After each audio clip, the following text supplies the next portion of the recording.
do that. And I feel like I might go fast on my slides, but I'm counting on you having at least access to the slides, if not printing them off. Now, what I would do is just know that I can look at the slides anytime, but just kind of jot down some notes as we go. Oh my gosh. So here's some pictures from the Hubble Space Telescope. These are galaxies, and sometimes we see galaxies face on like this, and sometimes we see them edge on. So what's in the middle of our galaxy? Did I talk about that? The initials are BH. Somebody wants to know more about them? Black holes, yeah. There's what I call a supermassive black hole in the center of the Milky Way galaxy. And there's also black holes here and black holes there. And it's neat how galaxies, sometimes they're like, galaxies are all off on their lonesome, sort of, but we're going to see how in this lecture notes that galaxies actually are organized, but oftentimes they're interacting with another galaxy. So. In relation to Earth, like where's our black hole? Yeah, if you're looking at our galaxy, the Milky Way galaxy, like a circle like this, from side to side, it's like the Monty Python song says. It is like 100,000 what we call light years side to side, and here's a supermassive black hole. It's called Sagittarius A star, and then we're about halfway out. So yeah, quite a ways. And that actually, when we went on Thursday for the NASA guy who spoke in Burlington, somebody was like, "So what about black holes? Are we in danger?" And I think his answer was, "You're okay." The NASA guy did say you're not okay with regard to impactors, the asteroids and meteoroids, and so we're working on that. So one of the things I want to kind of set the stage for is distances. So of course distances, I brought my meter stick here, which is 3 feet. 3 inches. 3 inches. 3 feet 3 inches. So this is a yardstick, and it's also a meter stick. Okay, so that's kind of, we're used to the inches, feet, miles, that sort of thing, kilometers. But in astronomy, we need to kind of take it up a notch. So in astronomy, a kind of a nice distance, you'll hear at the AU term. AU stands for astronomical units. And if I am the Earth and this is the sun, this stool is the sun, an astronomical unit is the average distance between the Earth and the sun. That's 1 AU. Okay, I think like if we go out to Jupiter, Jupiter's about 5 AUs away. Now it's kind of fun because we'll talk more about this. They say average distance because the distance between the Earth and the sun isn't always the same. Sometimes we're closer, sometimes we're closer. That doesn't give us seasons, but okay. Now even farther than that, a lot farther than that, is the concept of a light year. Now just a minute ago, somebody asked about the supermassive black hole in the center of our galaxy, and I told you our galaxy is about 100,000 light years side to side. Okay, so a light year. Well, we're used to saying a year is time. So how do you take a year and make it into distance? We'll talk about that. The reason, I guess I'll tell you right away. The reason we can take 1 year, and it is a calendar year, and put it in terms of that time, in terms of a distance, is the fact that it's how far light would travel if you give it a year. If you give it 365 and a quarter days, how far will it travel? Travel 1 light distance, 1 light year. Cool thing about light, there's awesome things about light, but light is actually a form of radiation. You've heard the term radiation before. You've probably heard of radio waves. That's a cousin of light. You've heard of X-rays, gamma rays. They all actually travel at the same speed in a vacuum. That's to say, though, that light travels at different speeds when it's interacting here on Earth with the Earth's atmosphere, or light traveling through a diamond. Oh my gosh, light traveling through a diamond, that's why it changes speeds. That's why you have that. But in a vacuum, it travels 300,000 kilometers per second, or 186,000 miles per second. All right. So I told you our galaxy, how big is our galaxy, did I say? Sometimes it's a test question. 100,000 light years side to side. That's 100,000 light years. Now, we're going to be looking at some pictures of the galaxy that you can actually see with your naked eye. This galaxy, Andromeda Galaxy, looks beautiful through binoculars too. That's kind of unusual. I'm going to talk about this M designation coming up. You're like, M31, what? But actually, there's a catalog system called the Messier catalog system, and it's just M31 in the Messier catalog system in the Andromeda Galaxy. It is 2.5 million light years from the Earth. Well, let's think of it this way. Okay, so if you were, go back to this is our galaxy. Okay, if you're over here, this side of the galaxy, and you're over here, this side of the galaxy, okay, you shine a light and say it's powerful enough for that light to travel the distance of, okay, it's going to take 100,000 years, Earth years, for that light, once you shine it, for those photons to leave whatever source, powerful source you did it.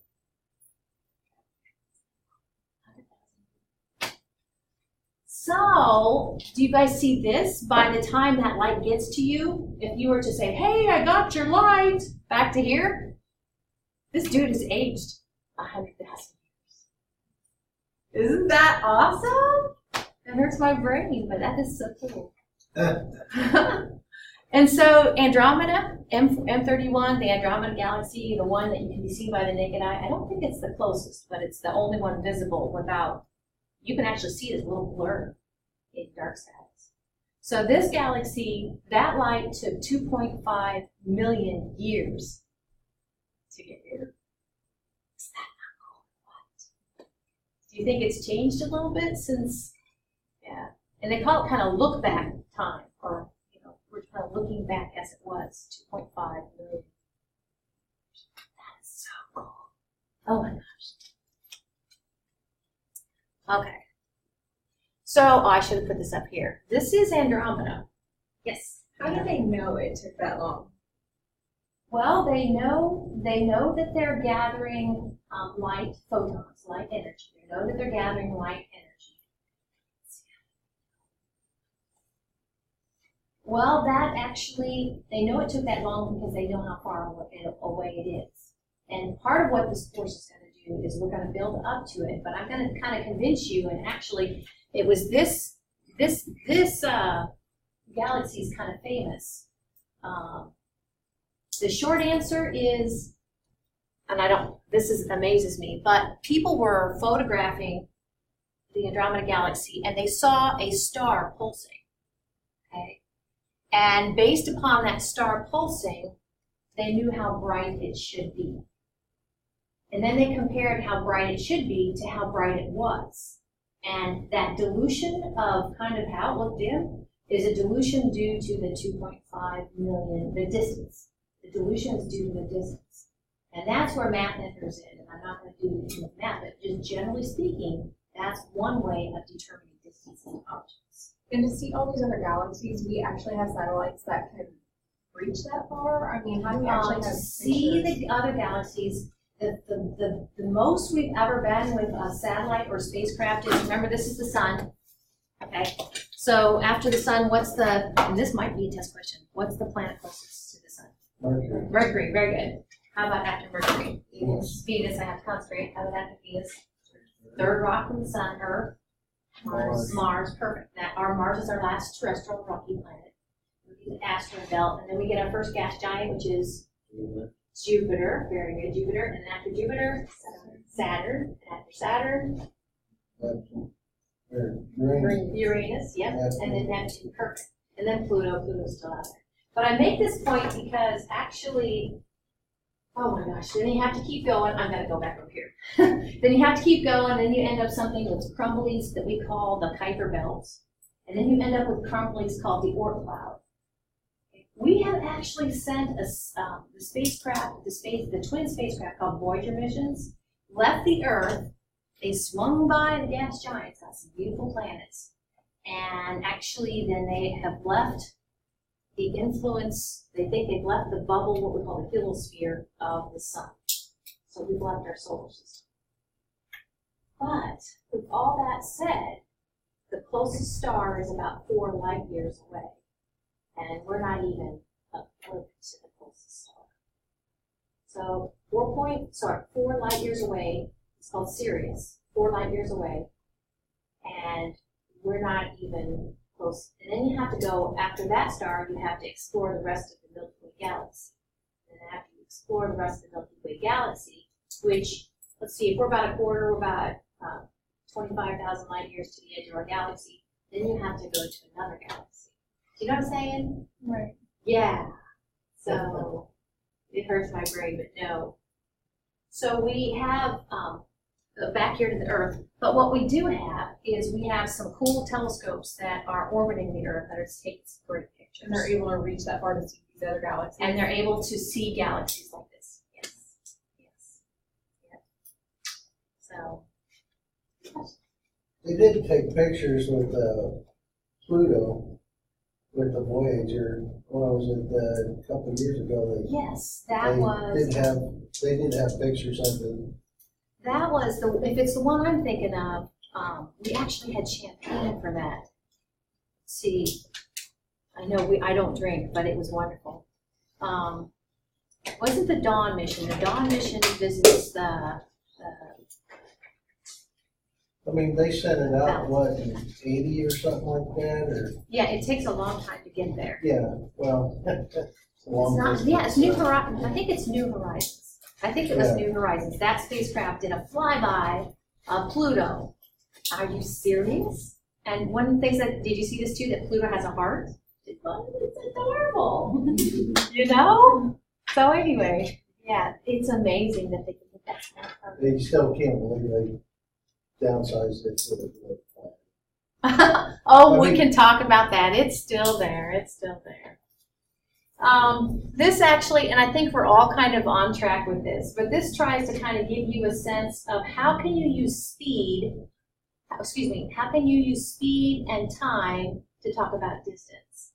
So this says if you're going 60 miles per hour down the road, which 60 miles per 1 hour, and there's 60 minutes, so that's what, 1 mile a minute, right? So if you say you're 30 minutes away, you're 30 miles away. Okay. So that's kind of how we can take the time and kind of translate it into a distance. So it's kind of that sort of thing. So one of the things, I know I took all the math out, but one of the things I need us to kind of have a big picture of is this idea of, in science, sometimes we have really big numbers, like that one, like the, let's see what it said. So 1,000 million billion. So that's what, 12,300,000,000 kilometers. Oh, too many zeros. Okay, some of you guys are already familiar. Let's see if I can get my pen to write here. That we can pack it up into scientific notation. Will this work? Oh, yeah. Okay, so we kind of pack it up in scientific notation, and it's equal to 1.23 times 10 raised to the 1, 2, 3, 4, 5, 6, 7, 8, 9, 10. Okay, so this number, 1.23 times 10 to the 10th kilometers, is the same thing as that number. So we're more about big numbers than we are about small numbers in here. But I'll just kind of tell you, if you have a small number, you have a similar problem too. And if that's the case, what you do is the power of 10 is going to be negative. So for this one, it would be 4.721 times 10 raised to the negative, and how many places? 1, 2, 3, 4, 5, 6, 7, 8, 9.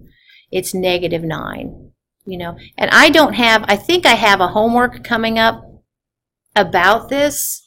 Just do your best. I don't think I have a question on the test about it. And I know that looks, my pen doesn't work very well, but negative 9. Okay. So kind of think along those lines.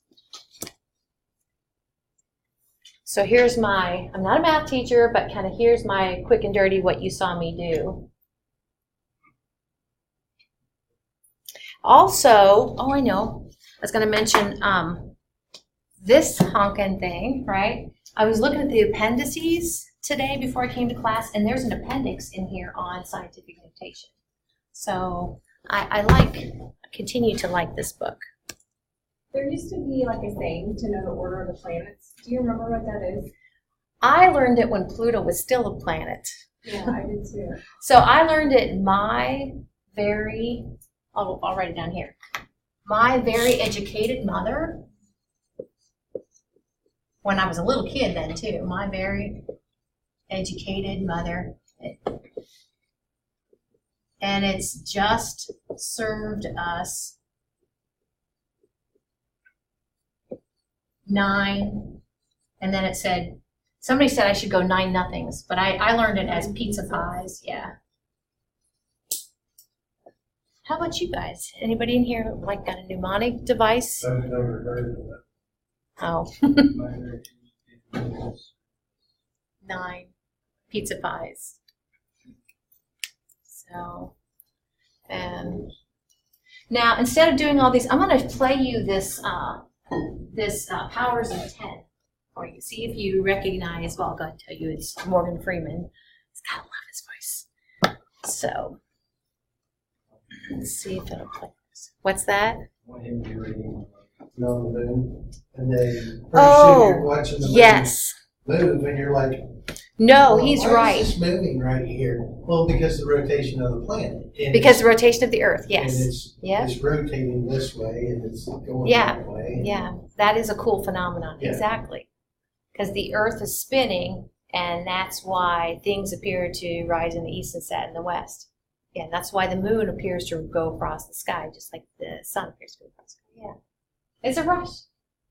So when the moon reflects the sun's light, because of the distance of the moon, it takes the light only 1 second to get to us. The sun, it's farther from us than the moon, so it takes 8 minutes for the sunlight to get to us.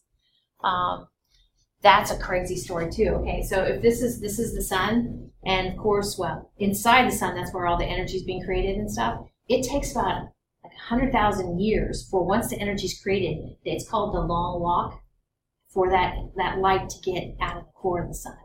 100,000 years, like that is so awesome. And then 8 minutes to get to us. Okay, so we say the sun is 8 light minutes from us because it takes light 8 minutes to travel. 8 light minutes. And then we're like, what about a light year? Well, there's a light year and there's light minutes. Okay. I told you wrong. The closest star, the brightest star in the nighttime sky is Sirius. I said it was the closest star.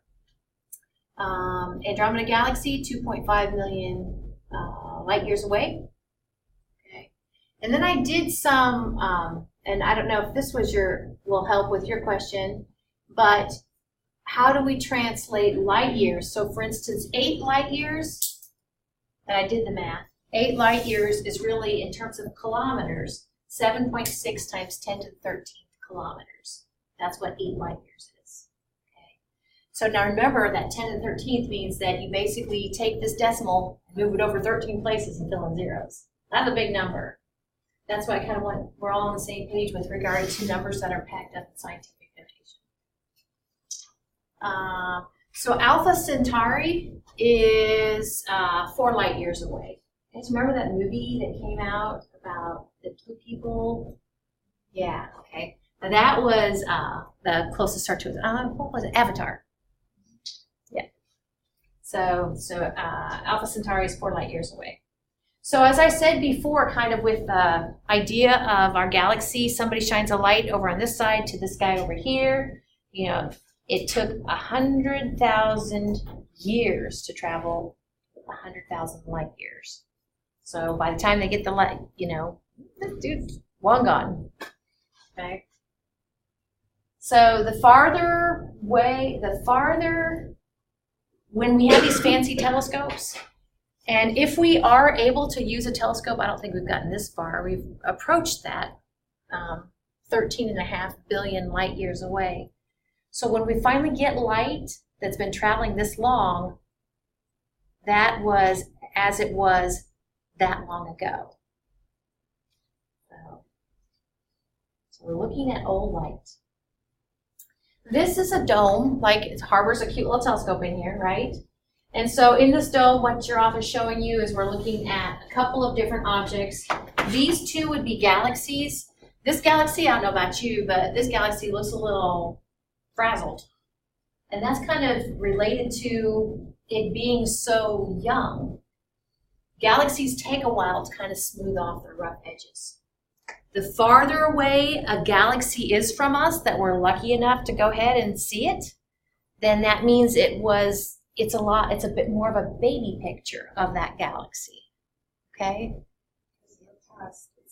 Yes, because of the past, exactly. It's like looking through old photos. Yep. So one of the ways we can understand what, we'll be talking more about the unfolding of our universe in the thing called the Big Bang. But that event, in order to understand what it was like, we can look at kind of the ugly looking galaxies that are very baby galaxies relative to that. I am going to go ahead and add something to Canvas. Because I mentioned the Andromeda Galaxy is Messier Object 31, M31, and I'm going to add something to Canvas because the Messier cataloging system just doesn't do it justice. Okay, what happened? It is such a cool story. What happened was this. What was he? French? Yeah, French dude back in the late 1700s. Was into astronomy, and he wanted to find a comet. That's right, he wanted to find a comet. And he was annoyed by he didn't have binoculars, but he was annoyed by being drawn to these little fuzzy things in the nighttime sky that were not comets. So he hired what would be today graduate assistants. Graduate assistants said, all right, graduate assistants, go out and find all those annoying fuzzy things and catalog them, put them on a sky map so I know that they're not comets. Because they're always there. Comets are transient, right? Okay. They're always there. And so there were 110 beautiful objects. The fact that they were kind of fuzzy, in dark skies, they catch your attention. The fact that they're fuzzy means that they're great to look at through just normal telescopes. Okay. They fall into categories of galaxies, which you can already see. That looks like a galaxy. This guy right here, I don't know, this is actually a kind of a beehive of stars. Cluster of stars called a globular cluster. It's beautiful. Okay, so globular. Okay, then we have some of these kind of colorful looking things. Those are called nebula. Okay, these are things that he saw back in the late 1700s, and he cataloged them. Here's another nebula. So they kind of fall into the categories of galaxies, globular clusters, open clusters. Oh, wow. Okay, so anybody in here ever heard of the Seven Sisters Pleiades? Yeah. Okay, that's an open cluster of stars. It's got a little bit of blue nebulosity to it too. It's beautiful. We'll be talking about the Seven Sisters too. It's a group of stars in the constellation Taurus. Okay, so anyway, those are the Messier objects. Those are fun. What else we got? Oh, our cosmic address. So this kind of goes back to what the guy was saying. We have our beautiful blue planet Earth. And as we go about this course, I'm hoping you get an appreciation for just kind of how unique our planet is, but also how it's possible there's another blue ocean out there. This is kind of showing you, this is the sun, and you can kind of see the planets orbiting the sun. Okay, so Earth, solar system, and then what's this? Milky Way galaxy. And it's not kind of showing you, it is a little bit, I really kind of think of it as we're halfway between the center and the edge. So our Milky Way galaxy actually is hanging out with a bunch of other galaxies called the local group. Okay, so we're going to see the galaxies have kind of like a family, and they're actually called a cluster, and our cluster is called the local group.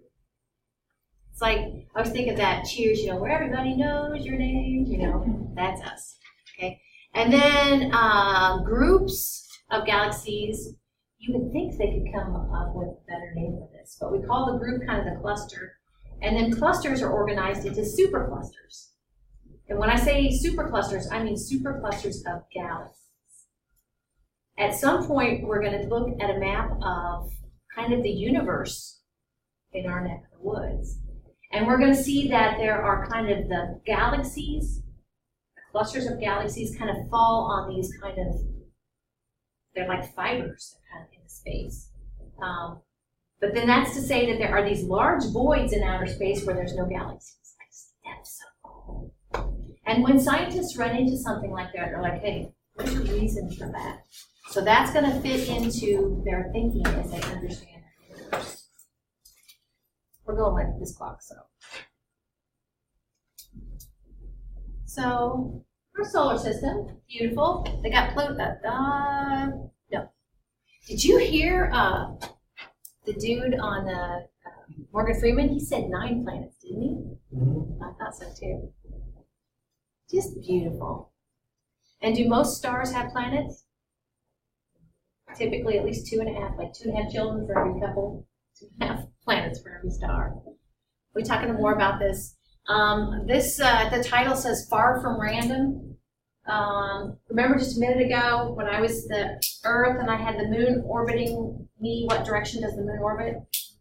Counterclockwise, yeah. So try to keep me honest here, counterclockwise. We have a bunch of counterclockwise rotations and orbits in our solar system. The Earth, counterclockwise around the sun. Sun spins counterclockwise. All the other planets, counterclockwise orbits around the sun. So this is just to kind of give you an idea of scale. I don't like this scale as much as I like the video we watched. So I said the nearest star to us is not Sirius. Sirius is the brightest star. Sirius is called the dog star. The closest star is Alpha Centauri. 4.4 light years away. 100,000 light years side to side. I already mentioned that today. In our galaxy, there are more than 100 billion stars, and they each have 2.5 planets. I just think that is so cool. In red here, in the last, I want to say, year and a half or so, I actually had to update from 100 billion galaxies to 2 trillion galaxies in our observable universe. Okay, it is amazing. How can they up it that much? They up it because of the data that they're getting from, and when I think of the data they get, I usually think of the telescopes that are orbiting the Earth. So they update it based on the data. Oh, sorry, go ahead. Sorry. How far away did you say Sirius was? 8 light years. And Sirius is 8, and then Alpha Centauri is 4.4. So what's this right here? The Milky Way. Yep. And you can see that too on a clear night. You can. Yeah. You can. Out in the desert. Oh, In the I desert, can. you can see it. Yeah. Yeah. I've seen a lot of stuff before. I've even seen the, I don't know if you can actually call it. It looked like a hole in the sky, though. It looked like the ozone layer. You could actually see the hole. Was it at night or? Yeah. Okay. And I mean, it's just, if you're out on a tank at nighttime, you see all different types of stuff because you're out in the middle of nothing. So there's no light. So, you know, always light discipline. There's no fire, no light. So, Very good. you get to see a lot of stuff. So, and infrared is pretty cool too when you look it up there in infrared. So, night goggles and stuff. Yeah, and it really, you can see a lot of stars that way too. Well, hey, why don't we didn't quite get through this part, so this won't be due, we'll definitely finish this part and begin the next part on Wednesday. So this won't be due until Friday. That sound right? But you have enough information probably to go ahead and do the next assignment if you wanted to, but it won't officially be due until Friday. Okay? Awesome. Hoping to see folks out. How many people are going to try to come to Moonlight? Yay! So I'm hoping. Good.